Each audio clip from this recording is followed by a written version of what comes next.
Hello বন্ধুরা, আজকে আমরা দেখো এখানে পিকনিক করছি। পাস্তা পিকনিক হচ্ছে আমাদের এক বান্ধবী এখানে স্যালাড কেটেছে। এ দেখো, আমরা স্কুলে আমাদের ভিডিওটা ভালো লাগলে লাইক শেয়ার অ্যান্ড সাবস্ক্রাইব করো। এ দেখো আমার কুটি বান্ধবী, এটা সবসময় ঝগড়া করি এর সাথে।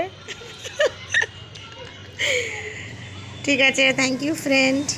ভিডিওটা যদি ভালো লাগে সাবস্ক্রাইব করো, চ্যানেলটাকে পাশে থাকা বেল আইকনটি টিপে সবার আগে নোটিফিকেশন পেতে সাহায্য করো। দেখো পাস্তা, এটা স্যালাড কেটেছে দেখো কত সুন্দরভাবে। আর এটা আমি বানিয়ে এনেছি বাড়ি থেকে। ওরা সবাই আমাকে পয়সা মিলিয়ে দিয়েছিল। এগ পাস্তা বানিয়েছি। আর একটা বান্ধবী আছে, ও কোনোদিন মুখ দেখাতে চায় না আয়নায়। দেখো, দেখাতে চাইছে না।